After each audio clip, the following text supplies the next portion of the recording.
mi nombre es Natalie García y estamos en la unidad número 4 y última de este curso. Y bueno, hay que recordar que la violencia cada año cobra miles de vidas en el mundo y no discrimina entre hombres o mujeres, como bien lo dice la OMS, ¿no? Y tampoco discrimina entre que si son niños, adolescentes o inclusive adultos mayores. Y vamos a ver que genera un impacto en los sistemas de salud, ya sea por el abuso de sustancias, ¿no? Legales o ilegales, en este caso hablando de alcohol, ¿no?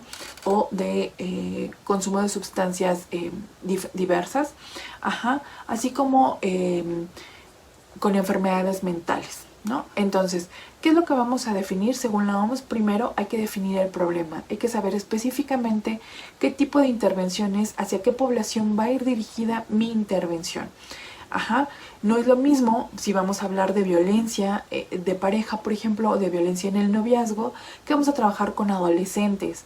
Es muy importante también identificar el problema, es decir, si tenemos adolescentes que viven en un ciclo o en un círculo de violencia o que viven bajo la tutela de personas que ejercen violencia de manera gradual y de manera cotidiana y que además ya normalizan la violencia, hay que empezar a definir bien el problema. Por eso nos dice la OMS, definamos el problema y como punto número 2, ahora sí, identificación de causas y de factores de riesgo, y estos van a ser fundamentales. Por ejemplo, una de las causas, como les decía hace un momento, es el consumo de sustancias. Sabemos que el inicio del consumo del alcohol se da principalmente en los domicilios. Entonces, de repente pareciera que como el alcohol no es prohibido, no es una sustancia prohibida, ¿no? Y que la permitimos, entonces pudiera parecer que pues podemos consumirla de manera general y entonces normalizamos el consumo del alcohol y de repente a partir de ahí empezamos a normalizar también algunas conductas violentas. Por eso hay que hacer mucha identificación con nuestra población sobre este tipo de situaciones.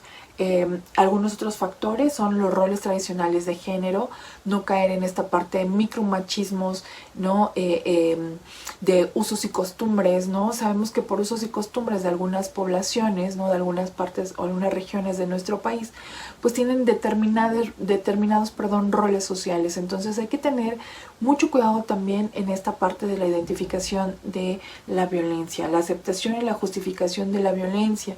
Por ejemplo, cuando ya la gente convive o vive con una persona que es violenta y que además ha sido violentada, esta parte de la victimización y todo esto puede llegar a volverse, digamos, como parte cotidiana de la vida de la persona. Entonces tiene que resultar fundamental ayudarla a hacer esta identificación a través de, por ejemplo, una parte práctica, por ejemplo, sería el violentómetro del Politécnico Nacional. La exposición a la violencia y la victimización en la familia de origen. Volvemos a lo mismo, desarrollamos, ¿no? ciertas habilidades y ciertas destrezas inclusive para justificar esta parte de la violencia, y esto a veces viene desde casa.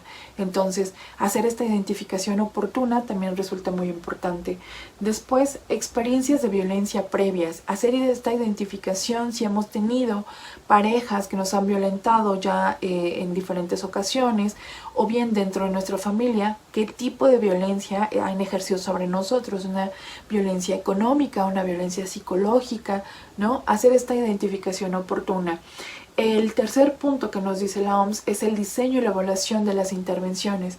¿Qué tipo de intervenciones voy a realizar con la población específica con la que voy a trabajar? Ya que cada una de nuestras poblaciones tenemos que trabajar o identificar de manera correcta cuáles van a ser las necesidades. Y por último, nos dice que incrementar en escala las intervenciones que resulten efectivas.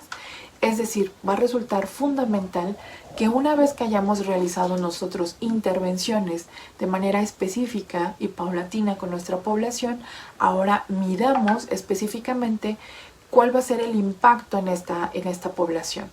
Entonces, yo los invito a que terminemos este curso y que si tenemos dudas o preguntas, nos comuniquemos a través de correos electrónicos que estarán a su alcance para cualquier duda o aclaración. Espero que les haya servido este último video y seguimos en contacto.